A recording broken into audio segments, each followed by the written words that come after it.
Hello, ladies and gentlemen. We're back after a brilliant trailer. Thank you, Viju. Welcome to the first episode of the Break the Cycle podcast. My name is Aadhar. My name is Vijay Raj Singh. And for our first episode, we're going to kick it off with the man who started it all for me. I am going to be talking to Vijay Raj Singh about breaking the cycle, how he got out of his cycle. And we're going to take a bit on discussing what that really means. So that's going to bring me to my first question, Vij. What do you mean when you hear break the cycle? Well, we've been given identities as soon as we are born. You live with your parents' identity, your name, your religion. Right. Then, as you grow, sometimes people are sent to school. You have a school identity, and then you have so. A lot of those identities come with a lot of conditioning. Right. And without realizing it, you find yourself in a repetitive cycle, so to speak. You say the same things, you have the same conversations, the people, the interactions are mostly the same. I mean, as long as you enjoy it, that's okay. Right. But there will be a point where you start feeling, okay, is there anything more? Is this it?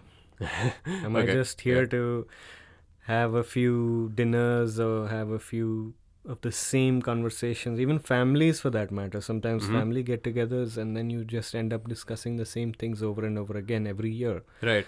So those are cycles that don't necessarily have to be there. Right. They can be broken. Now, broken again is not a negative word. You break a cycle to get into a new one. Right. And then when you've gathered enough from that, you break that to get a new one. It's continuous. Right. You've brought me to an interesting point, though. You've mentioned this thing about identities, right?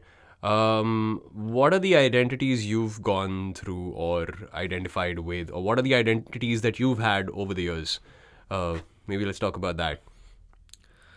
Well, I've been a kid who's had to figure out his identity from a very early age because for those who don't know, I grew up as a kid who always had to figure out things on his own.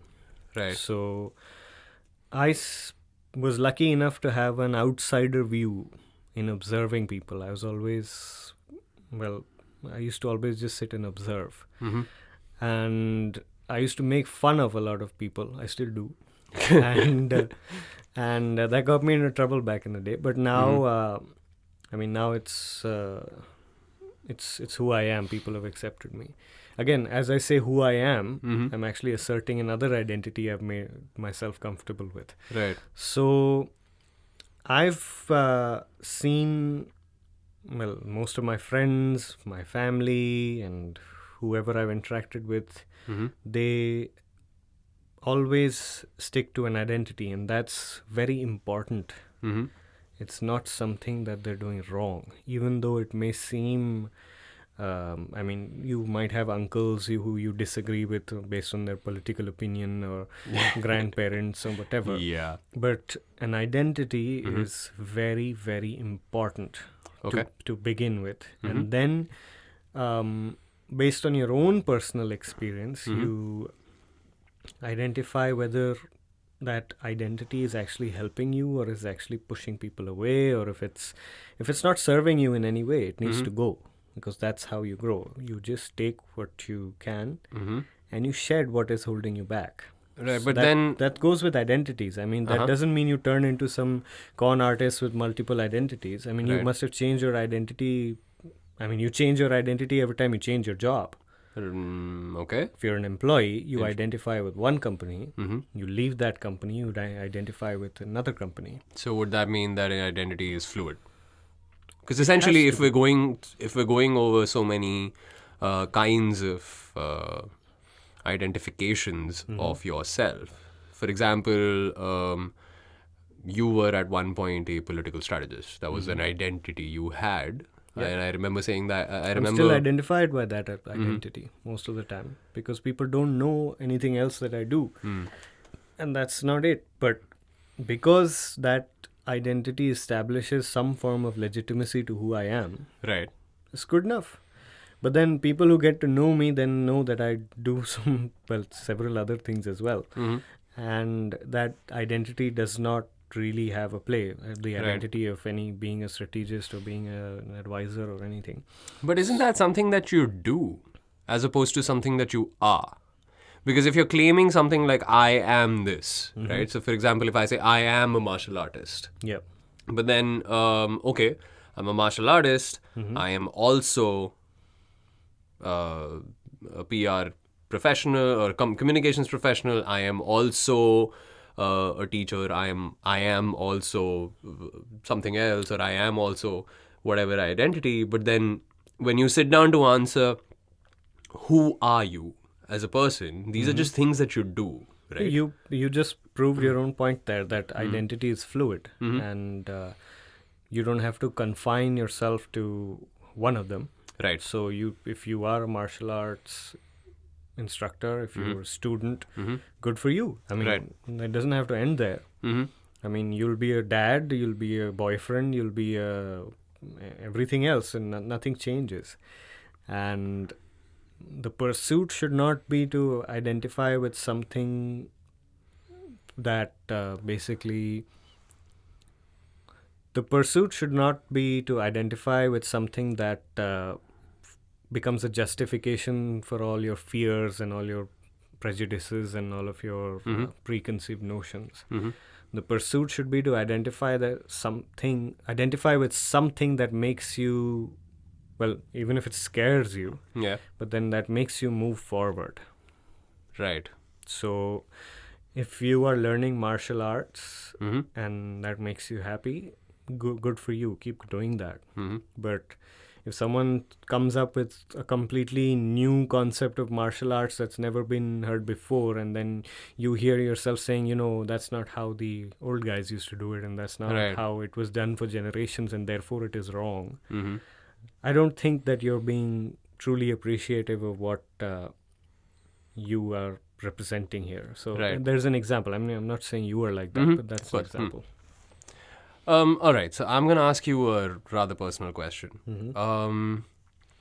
We call it Break the Cycle because obviously we want to identify whatever cycles we've been living and then how we've broken out of them, right? So I want to ask you, what are the you're roughly the same age as I am. You're 29 years old. In these 29 years, what are the various cycles you've experienced and how have you broken out of them? Well, one of the lessons I took far too long to learn is the lesson of letting go.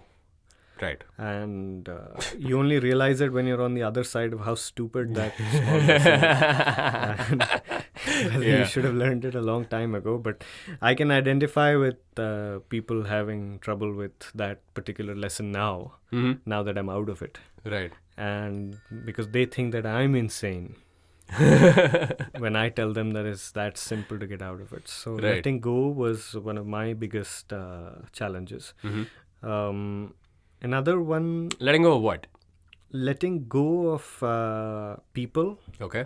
in particular, and letting go of memories. Now, I have a really sharp memory and an emotional memory. So whenever I have a particular experience with someone or involving someone or with anything, actually, even my pets for that matter, that emotion is where that memory gets triggered. Right. So anytime I've spent years, being stuck on several memories that kept triggering emotions and emotions that were not necessarily helping me in any way. So I didn't learn from them, even if I could have or I should have. Right. But then I eventually was forced to let go. Okay. And you know how in life is. If you don't learn, then it hits you. and then life doesn't see your own convenience and your timing, and then it hits you, and then you have to deal with it. Yeah, it's a gift that keeps on giving, huh? Yeah. So I learned it the hard way. I learned letting go the hard way, but I shouldn't have taken that long. I'm happy that I did, because my own identity is what is identity really when you're talking about yourself? It means you're self-assured. Right. It means I know who I am, I know what I can do, what I'm capable of doing, what I'm not so good at doing. Right. All of these things are the foundation to really finding your path in life, or your calling, or whatever you want to call it. Because if you're not self-assured, and self-assured includes self-confidence. Right. Because if you know who you are, you're confident. If you're still fluid on that, then the confidence goes for a toss. Right. So I became a lot more self-assured, and I've been on this conscious pursuit of being more and more self-assured about myself, about what I believe in. I've had to let go of a lot of beliefs that I had, a lot of religious beliefs, a lot of astrological things that I used to believe, which turned out to be total crap. You want to maybe elaborate on that a little bit? No, I mean, you think you understand something by watching, a couple of YouTube videos. You'll read about it, and then you'll possibly hear someone talk about it, and then you'll copy paste that opinion as your own opinion, and then you think that's the basis of what your knowledge and what your understanding is, and then something comes in and then that blows it right out of the park, and then you realize, oh shit, I know nothing about it. So that happened with astrology with me, and I as you know, I follow a lot of astrology. It's been declared as a science now. Right. So I guess more research and more the more people pay attention to it, the more they'll understand it. And that's one of the things I took for granted. I thought I knew it, and a couple of years later, I realized I was talking through my ass. And you read Linda Goodman and you watch a few YouTube videos and you think you're an astrologer. Oh, boy. Okay. Yeah, and then I was humbled by the knowledge that I received later. So then I became a student of it, and I only do it for myself. I don't tell anyone else anything now because I'm not qualified enough. But that's an example of an identity that it comes out of not being self-assured, because I thought I knew myself, but you don't. Okay. And then you realize, okay, this is who I am. It hits you. It's like having an external observation. You think you know a guy, and then he turns out to be completely different. It can happen with yourself. Yeah. You think you know yourself, and then you surprise yourself. I remember a question that I was asked once, like, but do you understand? That's true. Right. So I guess I've shed a lot of identities, and most people do, and they're ashamed of it. And they should know through this podcast that that's actually proof that you're growing. Right. And people who are necessarily regimented into their own identities, into their own worlds, may not necessarily be doing anything wrong. Right. They're entitled to be happy in who they are. But then there is a stagnation that happens by sticking to what you are and who you are. And this whole climate change thing is something that is a big example of not being able to let go of old habits and old thoughts. So, right. Yeah. No, but then, okay, this is a common struggle, and I'll get to this point. I'm going to park this one right here for a bit. We'll get back to this point of letting go. So you're saying one cycle that you had to break was letting go. Yes. What were the others?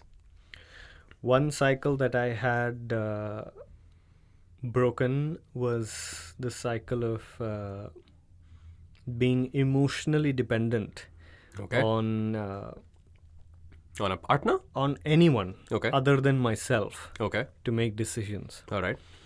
And that's something that I used to have. And it's now something that annoys me in other people. so even if it's something crucial, where you need advice and where you Mhm. need to reflect and Mhm. to discuss, that's an exception. Can you give like an example of the emotional dependence you're talking about? I can't give an example because I'll make a lot of enemies, but Oh boy. I'll tell you. Hypothetical ones, then Hypo- maybe. Hypothetically, I'll come close, Oh, as okay. close as I can. Right. So when you need to be, or at least to consult your friends or your parents or anyone who you share that equation with, Mm-hmm. for small decisions, even like, even if you have to decide where to eat or what to eat for dinner, or that actually stems out of a lot of people who have been emotionally deprived in their lives. Okay. And that indecisiveness comes from a lack of consensus. People are afraid of a lack of consensus. So People are afraid of a lack of consensus. Wow. Okay. yeah, Yeah. I've seen that. I mean, Uh-huh. I'm no expert. I'm just telling you what I've observed. Right. So they want other people to arrive at the decision they want to make. And Okay. that is... So you want to rally the troops around a decision point. You just don't want to be the one to own it. Yeah, but... But they want your decision point. But that's a strategic play as well. Okay. If you're arriving at a decision which requires larger consensus, and if it's an important thing, Uh-huh. an important decision that affects people's lives and stuff like that, but then it's lack of self-confidence when you just want to pass the buck of your own decision making, because you don't want to take responsibility for being wrong. Okay. So I've had a lot of people, I know a lot of people who are like that. I used to be like that. Uh-huh. And that is a cycle I'm very proud of breaking. And I can make decisions. Right. And again, decision making is another cycle that people don't understand. It's not a cycle though, but decision making is a skill. Mm-hmm. And being decisive is a quality. Right. A positive quality. Mm-hmm. I mean, people will call you authoritarian, people will call you that, but they'll envy you, they'll hate your guts for being able to make a decision, even if it's a tough one. Mm-hmm. So I guess you should have one of your episodes on decisiveness. So yeah, that's another cycle. I'll probably do that. I'll probably bring someone who makes decisions on a daily basis. Yeah. And but then there is that thing though. I do have to bring that up. When you talk about indecision, right, or even decisiveness, for example, yeah, you call it a positive quality, and I agree. I do agree with the fact that you need to be decisive. But isn't there like a confusion that a lot of people have that if you're taking time to come up with a decision, yeah, or to come to a decision, like isn't that also considered by the general public as, oh my god, this person just takes too long to come to a decision? Like, what I mean to say is, and I probably just convoluted my sentence, is if you're looking at multiple viewpoints to come to a decision, right? Is that what a lot of people consider indecision? Or are you referring to, I cannot make a decision regardless of the variables in front of me? So a lot of decisive people have already made a decision. Okay. And they don't, and they're not afraid of changing that decision if it helps bring a consensus. Okay. So taking too long or hiding behind taking points of view and hiding behind those kind of excuses is actually not being decisive.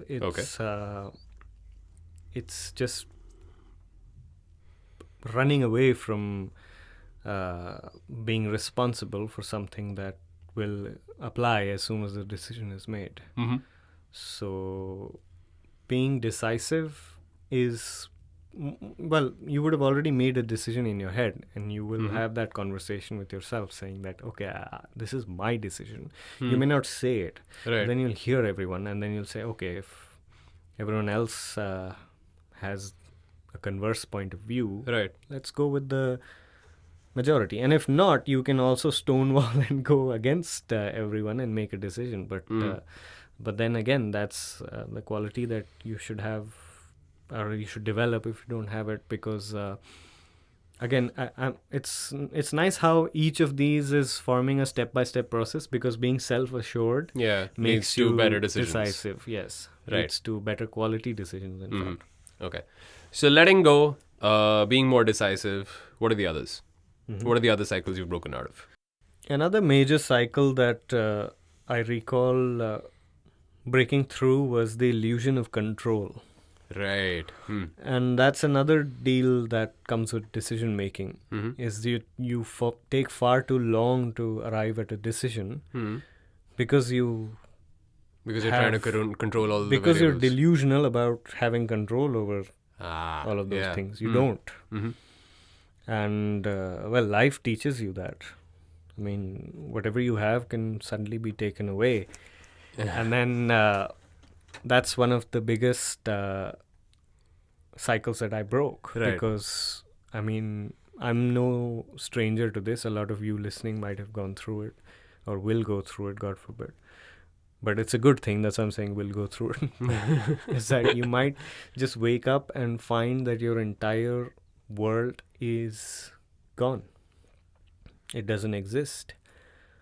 What you thought was a part of you, the people, the experiences, they just poof and they disappear. And that breaks you in a way that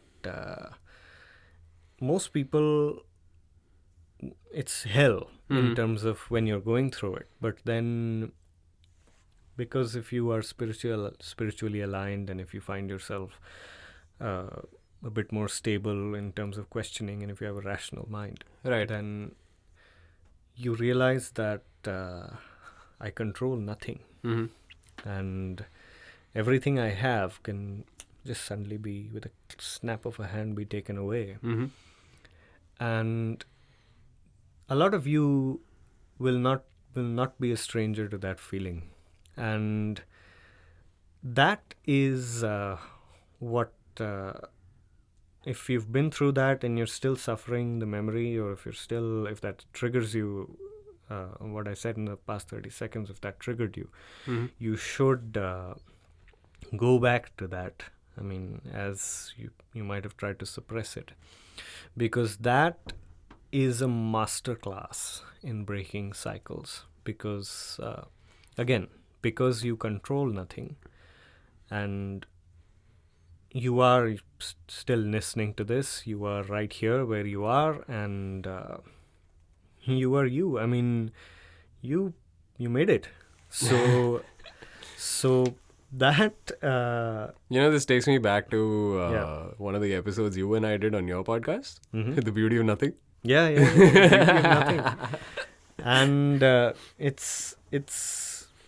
it really humbles you in a way that I mean, if you have everything and then everything is taken away, it doesn't necessarily have to be taken away by someone. That doesn't matter. Right. As long as it's taken away.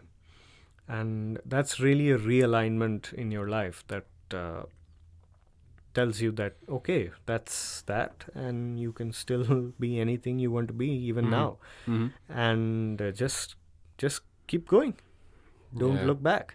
And I know it's easier said. When you're going through it, it's hell, because your entire identity is finished. You don't know who you are. You can't relate to people. You can't trust people. You can't trust yourself. You doubt yourself. These are all natural things. And then when the dust settles, it becomes a question of letting go again, doesn't it? It does. Right. In fact, all of these things are related. Everything we're talking about, being decisive. I mean, if you're decisive, you don't find yourself in those situations ever again. If you are self-assured, you make better quality decisions by default. Right. At least better quality in your world. So whatever is in your interest. And if it's not, you're not afraid to make a mistake because you're decisive. Because being decisive loses the illusion of control. And when you lose the illusion of control, you have a reasonable degree of understanding that, okay, fine, I can make mistakes. Right. Not every decision has to be the right one. Not every decision will be the wrong one. Right, so that brings me to the bit that I'd parked. We're talking about letting go, specifically, right? Now, a lot of people will probably ask, and I know I certainly asked this question, was, what do you mean letting go? How do you let go? How do you let go of something that you've held on to, or something that you feel just defines you to your core? Okay, I've said this before, I'll say it again. It doesn't have to make sense. Just go home right now. Right. Write it on a piece of paper. I am letting go, signed Aadhar Malhotra, and that's it. It's a sentiment, right? Right. It's an assurance that you're giving yourself. Again, there's a degree of fake it till you make it in letting go, and you have to practice it, and you have to train yourself to let go.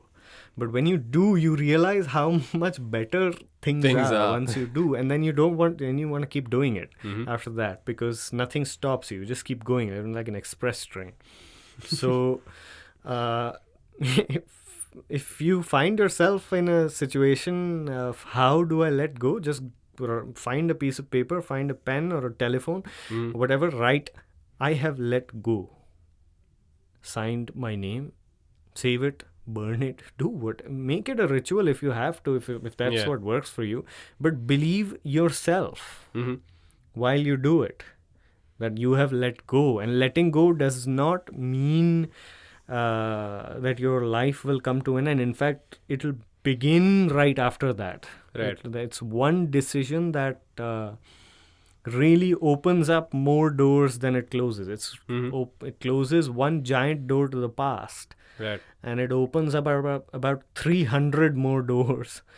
And you find yourself that I'm not just one person who can go through that one door out of 300. There's 300 of you who will go through 300 doors at the same time. I don't know if that makes sense, but I'm scratching my head, but I'm pretty sure they can't see that. Yeah, that's the writer in me. Anyway, right. So yes, letting go is not the end of the world. Everyone knows that.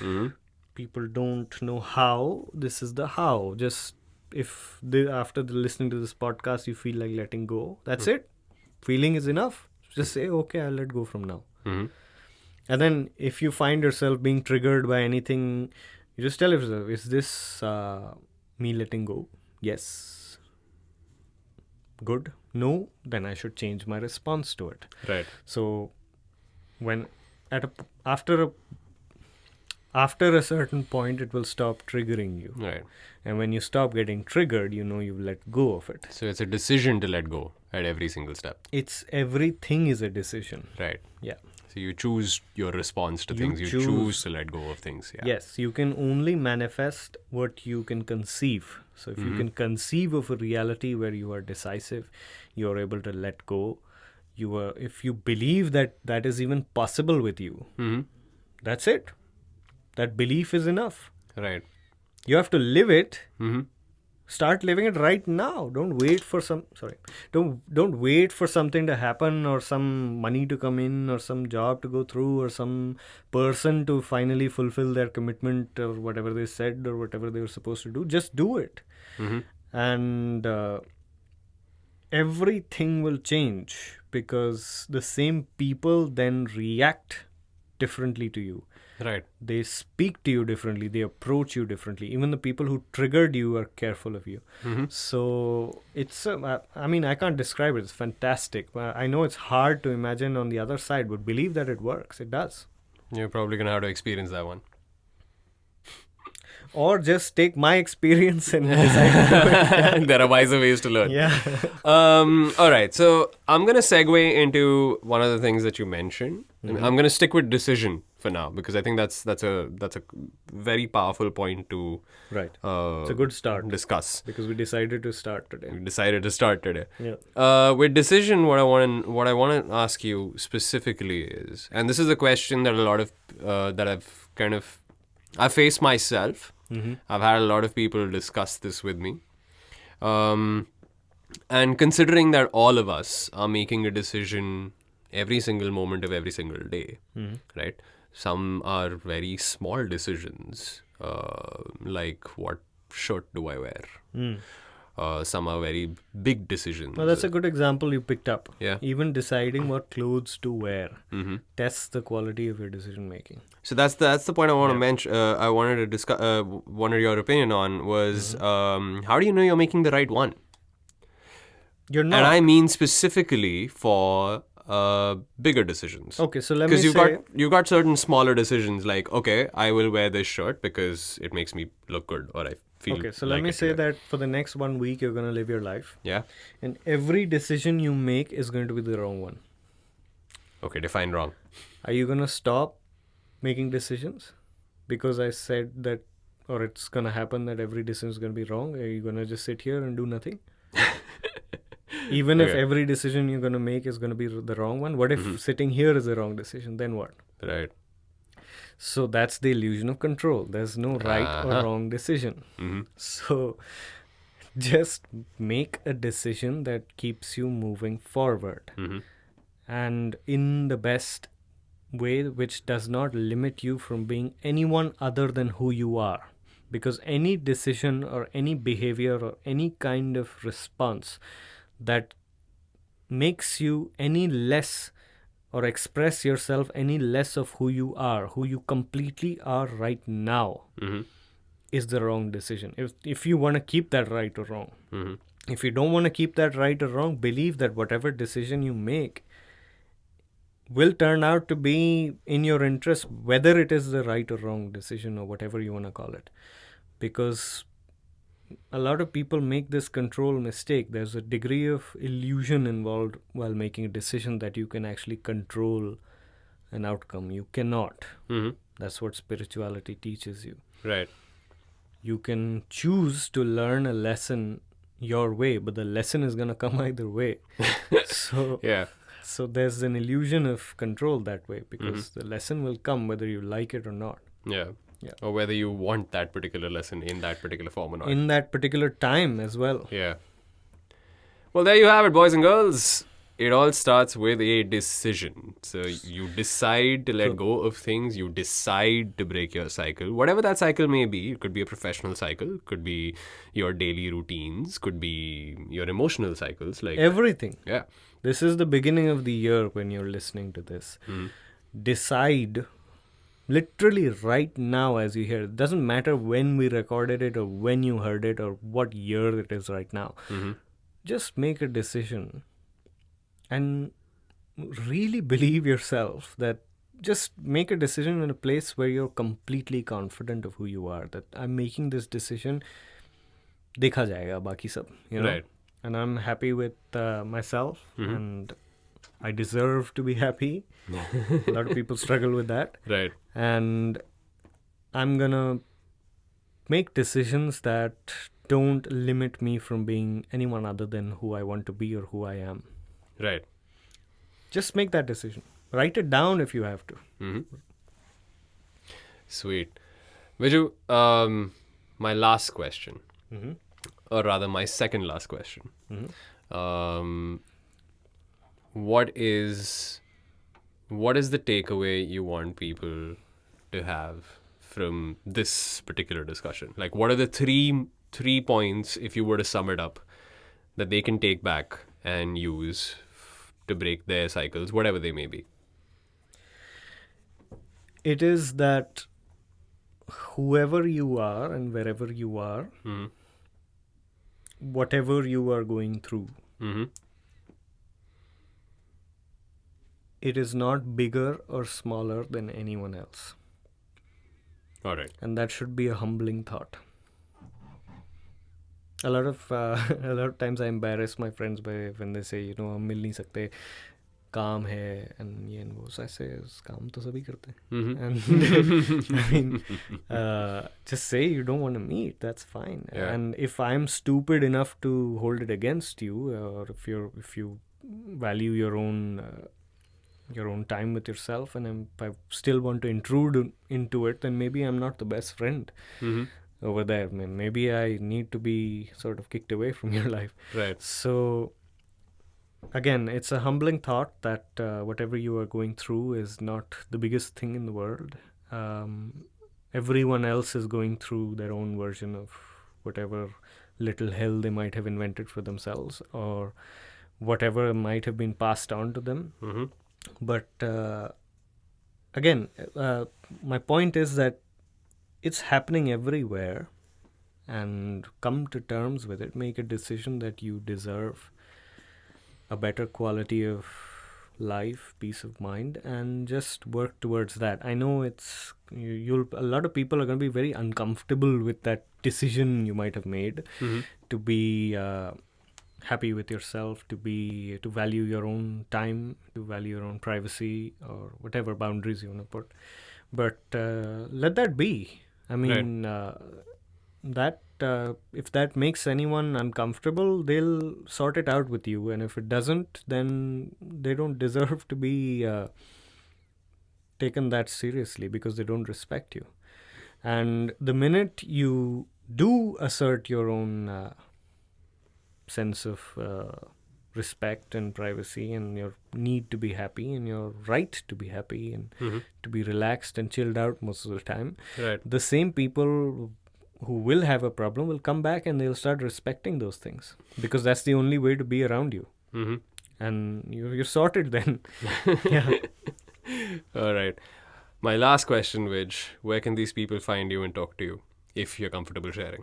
I can speak to anyone at any time, anywhere. Mm-hmm. I'm a little social media shy for the past couple of months, but they can speak to me, they can write to me. Mm-hmm. You can read what I write. I mean, my first fiction book should be coming up around the time this podcast goes out. Uh-huh. Do you want to mention the name, or is it under wraps right now? No, it's under wraps. Okay. Let people be pleasantly surprised by it. Okay. And I'm available. I mean, my Instagram is there. It's open. I don't believe in those. I mean, if I'm on social media, You got an interesting handle on Instagram. Even having your Instagram on private is an illusion. That is true. I believe. That is true. So I keep it open, because if I'm there, I might as well keep it open. Yeah. But I know there's a lot of abuse and all people have to take care of, but thankfully I don't have that. Mm-hmm. But you can speak to me on Twitter, on Instagram. I don't use Facebook that much, but I think people can email me. I'm easy to reach. Right. Your Instagram handle is... Sakshat Bhagwan.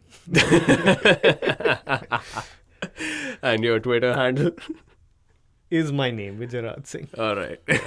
Because Sakshat Bhagwan wasn't available. That's all. Okay. All right. Thank you so much for doing this, Vij. This was a fun episode of Break This- the Cycle. This was We're the gonna enjoy first this. episode, and I loved it. But there you have it, guys. That's what we're going to be doing. You're going to have a lot more guests. We'll have a lot more guests. We're going to be talking about a lot of these concepts. We're also going to be diving into their world. This was specific to Viju and his views on identity, and his views on on the cycles that he's broken. We're looking at bringing on a bunch of other guests who range from musicians who've chosen to make and create music full time, to artists who've done the same, to people who decided to do something out of the ordinary while they're in their jobs, so on and so forth. Or you. Why don't you? Or you. I mean, if come you've on got... board and sit and discuss with us. Yeah. Why should it be one way? Absolutely. So if any of these things help you, and we hope they do, if you have a story you'd like to share, or if you want to just hang out, have fun, Have a great time with us. have a great, talking session over a mic, Yeah. you can reach out to me, or you can reach out to Viju. I'm easy to find. I'm on Instagram as Aadhar Malhotra. That's ADHARMALHOTRA. This Aadhar is not the same as the card, so this Aadhar does not link. That's a terrible joke, but I'm going to stick with it. Although this podcast is authenticated by Aadhar. That is true. Anyway, thank you so much for joining us. We'd love to hear from you. We're going to be sharing more details of these podcasts as we go along. We're hoping to make it a weekly thing, but we're going to start with fortnightly. If we hit the weekly mark before then, brilliant. I loved it. I loved it. It's amazing how our voice sounds so clear and nice, at least from the first season. Because this is a proper recording studio, folks. Yeah. We made it. We're also going to be moving into video podcasts soon enough. Yeah. So while this one's going to be audio only, soon enough we're going to move into video interviews. So you can catch us on YouTube, you can catch us on Spotify. The social platforms are going to be up and running soon enough. For now, you can reach out to our personal handles. Yeah. And we hope that you're able to break the cycle with us. Stay tuned for next time. I'll catch you soon. Thank you, Viju. Thank you, Aadhar. Take care, guys. Bye-bye.